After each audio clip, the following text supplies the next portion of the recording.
Hello everyone and welcome to instant biology by doctor Neelabh. आज हम जिस टॉपिक पे बात करने वाले हैं वो है टाइप्स ऑफ बायोरिएक्टर्स में एरेटेड स्टिर्ड टैंक बायोरिएक्टर। अब जैसे जैसे हम लोग बायो प्रोसेस में आगे बढ़ते जा रहे हैं वैसे वैसे हम लोगों ने फर्मेंटेशन के बारे में देख लिया। और अब फर्मेंटेशन किस वेसल के अंदर होता है, यहाँ पे हम बायो प्रोसेस की बात कर रहे हैं, इसलिए बायो प्रोसेस में हम वो वेसल जिसके अंदर फर्मेंटेशन होता है उसी को बायोरिएक्टर बोलते हैं या उसी को फर्मेंटर बोलते हैं। ये बात हम लोगों ने लास्ट लेक्चर के अंदर कर ली थी। तो अब हम लोग टाइप्स ऑफ बायोरिएक्टर के अंदर देखेंगे कि अलग अलग तरीके के बायोरिएक्टर कौन कौन से होते हैं और उनके अंदर क्या क्या एडवांटेजेस होती हैं या क्या क्या सेलिएंट फीचर्स हैं उनके बारे में बात करेंगे। तो आज जो पहला बायोरिएक्टर जिसके बारे में हम लोग बात करने वाले हैं वो है एरेटेड स्टिर्ड टैंक बायोरिएक्टर। तो इस टॉपिक को हमने इन पॉइंट्स में बांट रखा है, तो एक एक करके इनको डील करते हैं। तो सबसे पहला चीज क्या है कि एरेटेड स्टिर्ड टैंक बायोरिएक्टर ये सबसे कॉमन टाइप का बायोरिएक्टर होता है। बहुत तरीके के बायोरिएक्टर हैं लेकिन इसमें सबसे ज्यादा कॉमन कौन सा है? Aerated stirred tank bioreactor. अब नाम से ही देखिए समझ में आ जा रहा है, बायोलॉजी में या बायोटेक्नोलॉजी में ज्यादातर चीजें आपको उसके नाम को तोड़ देने से ही समझ में आ जाएंगी। जैसे कि एरेटेड, एरेटेड का मतलब क्या हो गया? एरेटेड का मतलब हो गया कोई भी ऐसी चीज जिसमें आप एयर की सप्लाई कर रहे हैं, ऑक्सीजन की सप्लाई कर रहे हैं। ठीक। स्टिर्ड मतलब क्या हो गया? जिसको आप मिक्सिंग करवा रहे हैं, जिसकी आप मिक्सिंग करवा रहे हैं। तो एरेटेड स्टिर्ड टैंक तो आप समझ रहे हैं कि एक टैंक है, और बायोरिएक्टर आप समझ रहे हैं जिसमें कि आपका वो वेसल जिसके अंदर आपका रिएक्शन हो रहा है। ठीक है जी। तो सबसे कॉमन टाइप का बायोरिएक्टर यही है, एरेटेड स्टिर्ड टैंक बायोरिएक्टर। अब देखिए ये एरोबिक होता है। ठीक है, एरोबिक होता है। एरोबिक क्यों बोल रहे हैं? क्योंकि अभी मैंने बताया कि इसके अंदर, एरेटेड नाम से भी आपको समझ में आ रहा है, जब हम इसके अंदर ऑक्सीजन प्रोवाइड कर रहे हैं तो ऑक्सीजन की प्रेजेंस या एब्सेंस ही तो इसको एरोबिक या एनएरोबिक बनाती है। अगर हम लोग डिवाइड करना चाहें इसको दो पार्ट्स में, तो अगर ऑक्सीजन प्रेजेंट होती है, ऑक्सीजन प्रेजेंट होती है तभी तो इसको एरोबिक बोलते हैं, और अगर ऑक्सीजन नहीं प्रेजेंट है, एब्सेंट है, तो इसको हम लोग एनएरोबिक बोलेंगे। लेकिन एरेटेड स्टिर्ड टैंक बायोरिएक्टर हमेशा एरोबिक होगा क्योंकि आप यहाँ पे एयर को प्रोवाइड कर रहे हैं, ऑक्सीजन को सप्लाई कर रहे हैं। तो ये एरोबिक भी हमें समझ में आ गया। अब इसके अंदर प्रेजेंट होते हैं एजिटेटर्स या इम्पेलर्स। नाम से ही पता चल जा रहा है, एजिटेट करवाना का मतलब क्या हो गया? प्रॉपर मिक्सिंग करवाना। देखिए इसके अंदर क्या होता है, बेसिकली एक मोटर लगी रहती है। मोटर से आपका एक शाफ्ट अंदर गया होता है जिसके ऊपर यहाँ पे ब्लेड्स लगे रहते हैं चारों तरफ, और जैसे जैसे ये मोटर की वजह से ये शाफ्ट घूमेगा उसकी वजह से क्या होगा, ये जो ब्लेड्स लगे हुए हैं वो भी रोटेट करेंगे, और जिसकी वजह से फिर आगे फाइनली क्या होगा, आपका मीडिया जो है वो प्रॉपरली मिक्स होता चला जाएगा। इनोकुलम जो है वो प्रॉपरली मीडिया के अंदर मिक्स होगा हर एक, और साथ साथ में जो आप ऑक्सीजन प्रोवाइड कर रहे होंगे वो भी मिक्स होती चली जाएगी। अभी हम एग्जैक्टली एक एक चीज डिटेल में देखेंगे, इस डायग्राम के माध्यम से भी मैं आपको समझाऊंगा, ज्यादा बेहतर तरीके से समझ में आएगा। तो एजिटेटर्स या इम्पेलर्स इसके अंदर प्रेजेंट है, ये समझ में आ गया होगा कि इसका मतलब क्या हो गया। बैफिल्ड सिलेंड्रिकल वेसल, देखिए बड़ा इंपॉर्टेंट सा कॉन्सेप्ट है बैफिल्ड सिलेंड्रिकल वेसल। यहाँ पे एक शब्द आया बैफिल्ड।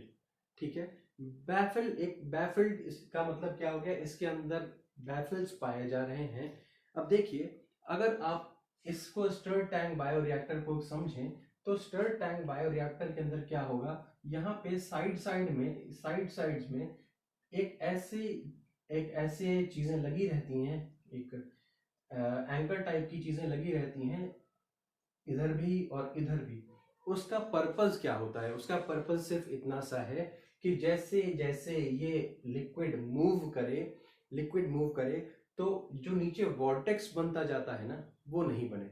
अभी मैं इसके बारे में डिटेल में समझाऊंगा अभी आपको। बैफिल्ड सिलेंड्रिकल वेसल की बात हो गई। अब स्टीयरिंग इंपॉर्टेंट क्यों है, स्टीयरिंग का पर्पस क्या है, ये भी समझते चलते हैं। देखिए टेम्परेचर के ग्रेडियंट को या टेम्परेचर के ग्रेडियंट या कंसंट्रेशन के ग्रेडियंट को एलिमिनेट करते जाना। अब देखिए इंपॉर्टेंट चीज ये है कि फर्मेंटर का जब भी ये शाफ्ट चलेगा या एजिटेटर चलेगा तो उसकी वजह से क्या होगा, कुछ ना कुछ हीट जनरेट होती चली जाती है। और आपको पता है कि इस इनोकुलम को या इस बैक्टीरिया को ग्रो करने के लिए एक ऑप्टिमम टेम्परेचर चाहिए होगा। अगर उससे टेम्परेचर ऊपर जाएगा तो हो सकता है बैक्टीरिया की ग्रोथ इफेक्ट हो। हम नहीं चाहेंगे कि हमारा बैक्टीरिया जो है वो कम ग्रो करे और जिसकी वजह से फाइनली हमारा प्रोडक्ट जो है वो कम मैन्युफैक्चर हो।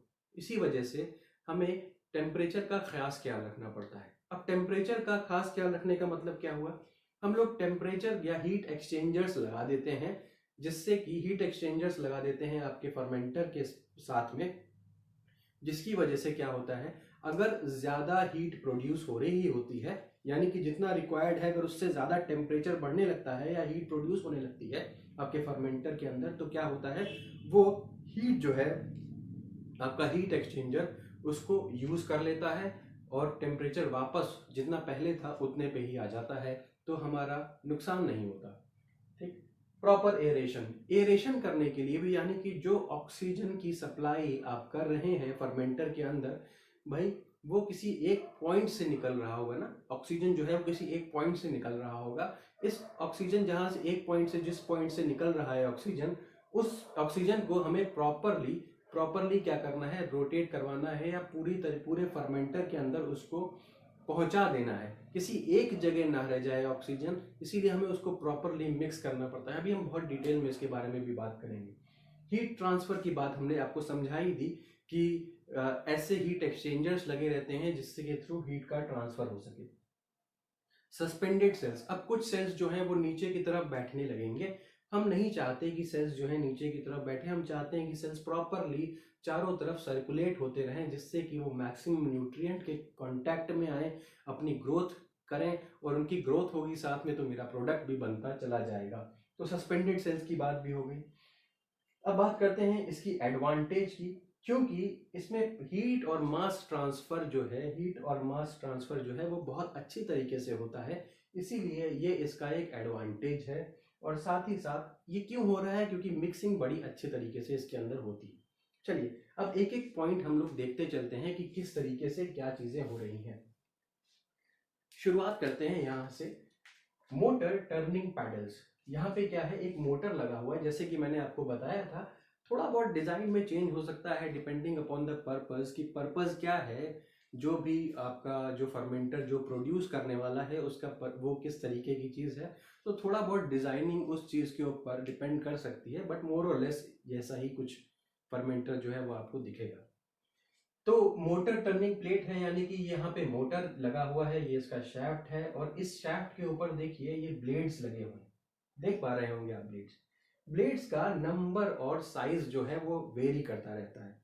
समझने की बात क्या है भाई, जितना बड़ा इसका डायमीटर जितना ज्यादा होगा, इस फर्मेंटर का डायमीटर जितना ज्यादा होगा उतना ज्यादा बड़ा हम ब्लेड यूज कर सकते हैं।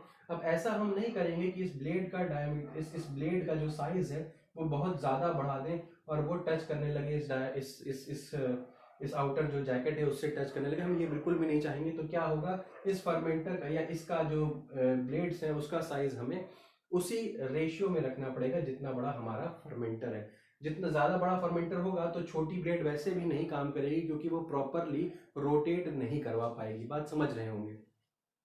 ठीक। अब देखिए क्या होता है कि जैसे जैसे ये ग्रोथ होती रहती है, जैसे जैसे बैक्टीरिया ग्रो करते रहते हैं और जैसे जैसे ये मीडिया जो है ये रोटेट करता रहता है, तो होता क्या है कि इसके ऊपर कभी कभी फ्रॉथ बनता रहता है, यानी कि झाग बनता रहता है, ऊपर ऊपर झाग उठता चला जाता है। तो इस झाग को काटने के लिए भी कभी कभी यहाँ पे फोम को काटने वाले भी ब्लेड्स या व्हील्स लगे रहते हैं इस जगह सबसे ऊपर में। उनका काम क्या होता है कि वो जो झाग बन जाता है उस झाग को काट दें, जिससे क्या होगा कि एयर जो है वो प्रॉपर मिक्स होती रहे और एयर जो है वो रिमूव हो सके।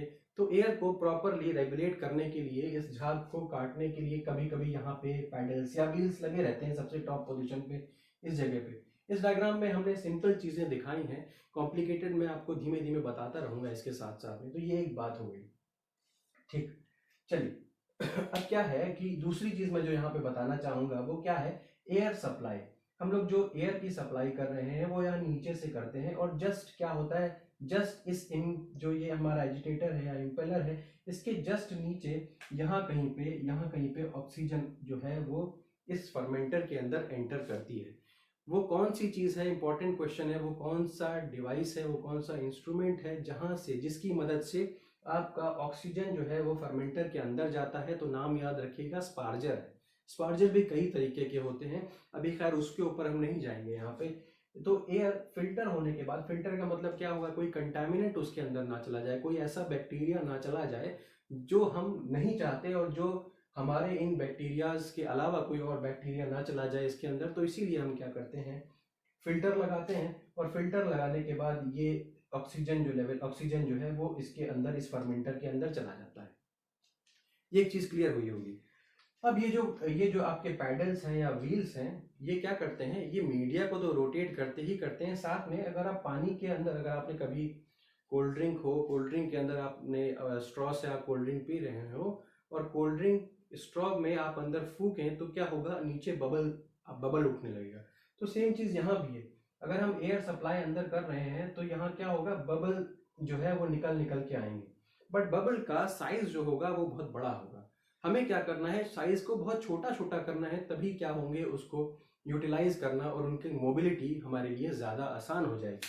तो अब क्या होगा, ये जो पैडल हैं ये क्या करेंगे, बबल्स को तोड़ देंगे, छोटे छोटे छोटे छोटे और स्मॉल बबल्स के अंदर ये जो पैडल्स हैं ये उनको तोड़ देंगे। और जब ये छोटे हो जाएंगे तो क्या होगा कि आप के चारों तरफ ये पूरे के पूरे मीडिया के अंदर अच्छी तरीके से सर्कुलेट हो सकेंगे। तो ये आपके पैडल या व्हील्स का या ब्लेड्स का काम क्या हो गया, पहला तो मीडिया का सर्कुलेशन हो गया, और दूसरी चीज जो ऑक्सीजन का जो सप्लाई हो रहा है उसको प्रॉपरली रेगुलेट करना, लार्जर बबल्स को छोटे छोटे बबल्स के अंदर तोड़ देना। तो ये भी काम हो गया। तो अब बात करते हैं यहाँ पे, जरा एक चीज और बात कर ली जाए। यहाँ पे क्या हो गया, कूलिंग जैकेट प्रेजेंट है, कूलिंग जैकेट प्रेजेंट है। कूलिंग जैकेट का क्या काम है, यहाँ पे देखिए ये हीट एक्सचेंजर जैसा है। हीट एक्सचेंजर का क्या काम है, जरा ये भी समझिए। अभी मैंने यहाँ पे पीछे जब हम थ्योरी डिस्कस कर रहे थे तब भी बताया था कि हीट एक्सचेंजर का क्या काम है। अगर टेम्परेचर बढ़ा फर्मेंटर का टेम्परेचर कैसे बढ़ सकता है भाई, इतना ज्यादा लिक्विड है, उसको रोटेट करवाने के लिए मोटर लगातार काम कर रही है, तो हीट तो कुछ ना कुछ जनरेट होगी। हीट जनरेट होगी तो उस हीट के जनरेशन की वजह से बैक्टीरिया का जो प्रोडक्शन या बैक्टीरिया का जो मल्टीप्लिकेशन है वो कहीं ना कहीं हैम्पर होगा। अगर वो हैम्पर हुआ तो प्रोडक्ट का फॉर्मेशन हैम्पर हो जाएगा। तो बड़ी बड़ी इंडस्ट्रीज जहाँ पे बहुत हाई स्केल पे ये चीज़ें प्रोड्यूस होती हैं, तो वहाँ पे अगर थोड़ी देर के लिए भी टेम्परेचर जो है वो 2-4 डिग्री प्लस माइनस हो गया तो कितना ज़्यादा नुकसान हो सकता है इंडस्ट्री में, आप समझ सकते हैं। तो इसीलिए यहाँ पे हीट एक्सचेंजर लगाया जाता है। हीट एक्सचेंजर के अंदर बेसिकली है क्या कि ठंडा पानी जो है इसके अंदर डाला जाता है इस एक्सचेंजर के अंदर, और यहाँ से ये कनेक्टेड रहता है और कूलिंग वाटर यहाँ से बाहर निकाल लिया जाता है। तो जैसे ही हीट ज़्यादा बनती है तो ये हीट जो है कूल वाटर जो है वो उसको एब्जॉर्ब कर लेता है, और हम टेम्परेचर को रेगुलेट कर सकते हैं। यहाँ पे देखिए टेम्परेचर रिकॉर्डर भी है जिसकी मदद से हम टेम्परेचर को रिकॉर्ड कर सकते हैं, रेगुलेट कर सकते हैं।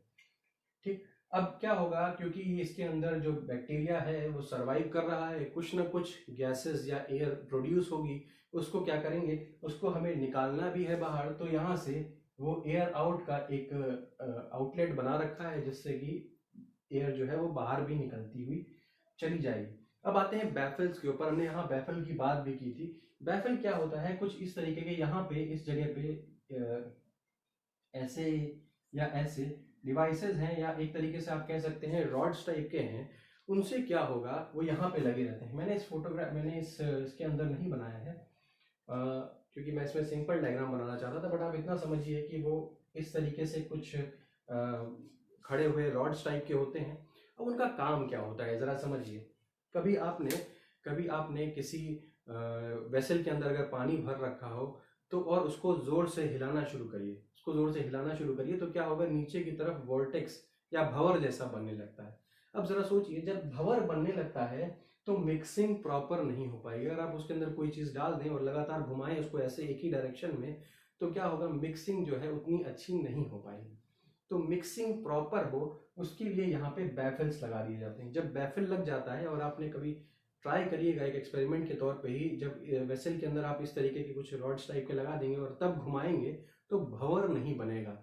जब वो वॉर्टेक्स नहीं बन पाएगा, तो क्या होगा, मिक्सिंग कंपैरेटिवली बहुत ज़्यादा अच्छी होगी। इसीलिए हमने यहाँ पे लिखा भी कि प्रॉपर मिक्सिंग प्रॉपर होगी तो मास और हीट का ट्रांसफर भी बेहतरीन होगा। तो इसीलिए बैफल्स का इतना ज़बरदस्त यूज़ है।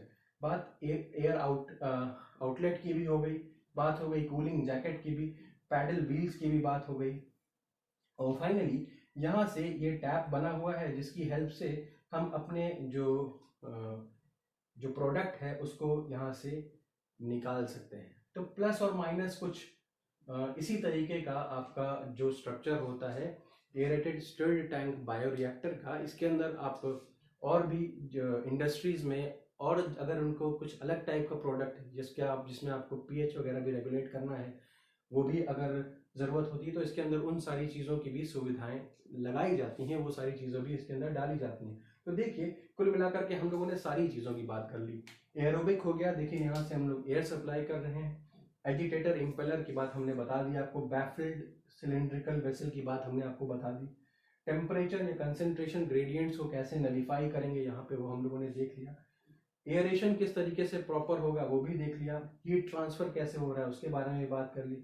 सेल्स जो सस्पेंडेड होंगे वो कैसे मूव करेंगे उसके बारे में भी हमने बात कर ली। एक चीज़ और मैं बताना चाहूँगा कि यहाँ पे देखिए ना, शेप जो है ये कुछ इस तरीके से है, राउंड जैसा है। जब शेप राउंड रहता है तो क्या, अगर आप इसको स्क्वायर जैसा बना लेंगे या एक इस तरीके का बना लेंगे स्ट्रक्चर जो राउंड नहीं होगा, उस केस में क्या होगा कि कोने कोने में जाकर के सेल्स बैठ जाते हैं, या सेल्स जो कि कोने में पहुंच जाते हैं तो वहां पे ग्रो नहीं करते प्रॉपरली और नुकसान होता है इंडस्ट्री में। इसीलिए ज़्यादातर जो सिस्टम्स होते हैं वो इस तरीके के ही देखने को मिलते हैं। चलिए, मुझे उम्मीद है कि आपको एरेटेड स्टर्ड टैंक बायोरिएक्टर का कॉन्सेप्ट समझ में आया होगा। अगर आपको मेरा ये वीडियो पसंद आया हो तो प्लीज़ इसे लाइक करिए और मेरे चैनल को सब्सक्राइब करिए। हमारे साथ टेलीग्राम पे भी जुड़िए और हमारी वेबसाइट पे भी जुड़ सकते हैं जिसका पूरा डिस्क्रिप्शन बॉक्स में दिया गया है। Thank you so much, have a great day.